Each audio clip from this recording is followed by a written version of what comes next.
ensure this message is loud and clear. Wyndham City supports the full inclusion of all individuals, families and the QLBTIQ community. We are proud to raise this flag and stand together. Thank you for everyone coming here and showing your support.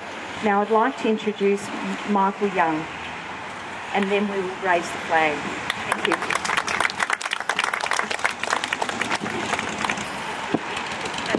Well, good morning.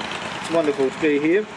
First of all, thank you, Madam Mayor, and the councillors that are here, particularly Councillor Marcel Mahfoud, who's been a marvellous support to us right from the beginning, and also Lisa Field, who's done a great job organising everything for today. Round of applause for them. Also, to all of you for coming here today. What a great mix of young, not so young, and probably every preference under the rainbow could well be here today. At which point,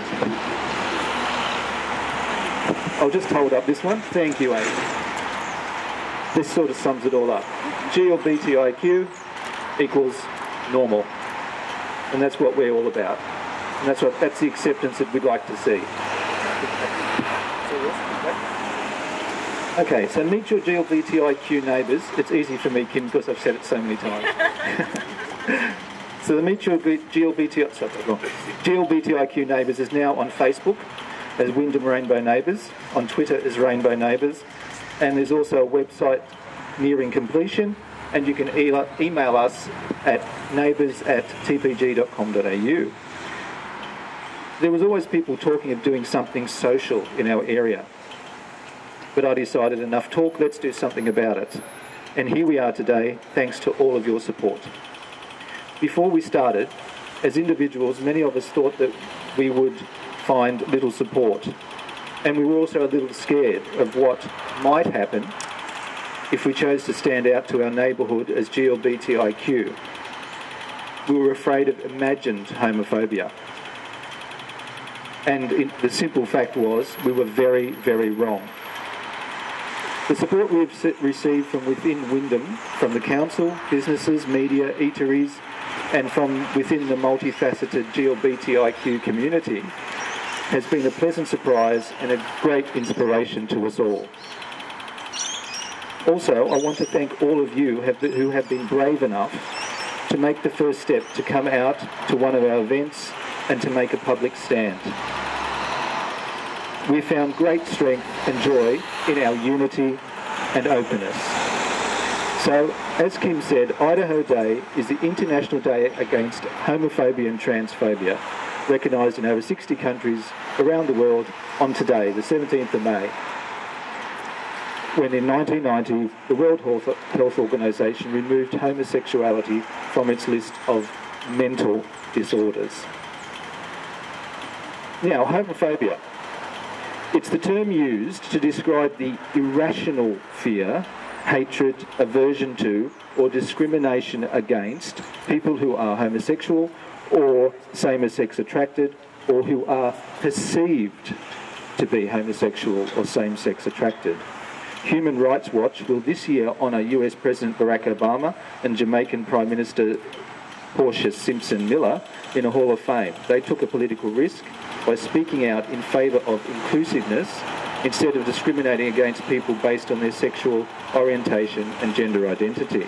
Even in New Zealand, their Prime Minister has also taken a stand against this discrimination. But here in Australia, we are now the only country in the so-called civilised English-speaking world to have both the government and the opposition to be refusing to vote for equality, acceptance and non-discrimination. And this is highly embarrassing for our country. What we are making a stand here for today is made all the more important when just the other day our Prime Minister again refused to reconsider her position. Ms Gillard said she would not vote for the bill that's being introduced into Parliament later this year, and I quote, "Well, you know, I believe what I believe, you can judge it." Well, I judge you now, Prime Minister. On this International Day Against Homophobia, I judge the stance of our Prime Minister, the government, the opposition leader and the opposition as blatantly homophobic. Their actions bring international disgrace upon our entire nation.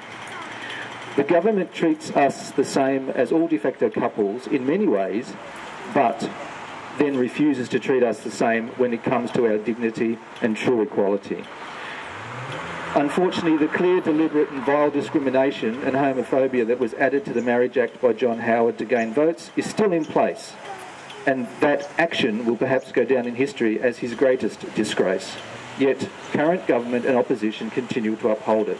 So clearly, in the 21st century, we, as a community, are far more evolved than our so-called leaders. On a personal note, my partner and I, David, have been together for 11 years and we have no particular interest in getting married, because this whole issue is not about marriage. That's just a distraction. It's about basic human rights. It's also got nothing to do with religion or the health of the nation or whatever garbage they're now saying. This is also a distraction. It's about discrimination and irrational fears. Prime Minister, you are our local Member of Parliament, and we, the members of the QLBTIQ... I'll start again. Yeah, it's got me now. All right. Prime Minister, you are our local Member of Parliament, and we, the members of the QLBTIQ community in Wyndham and your seat of Laylaw, call on you to stand up for us and remove discrimination from the Marriage Act now.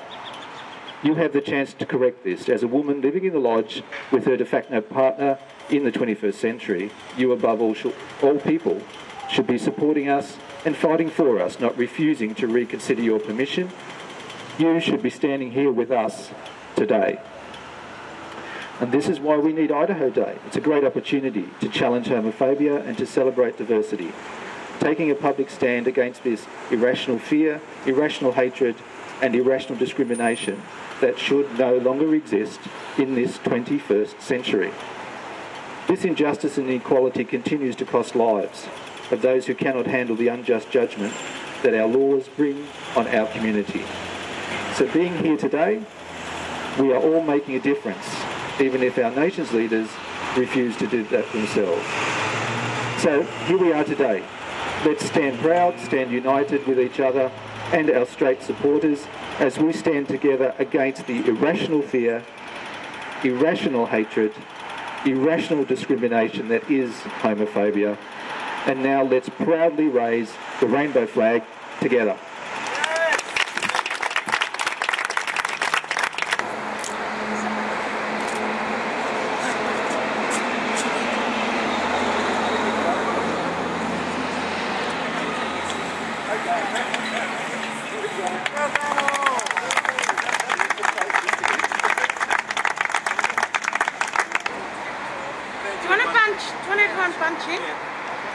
Hang on, got our disabled coming. We need our disabled person. Yeah, come on, Christine. Wouldn't be the same without Christine.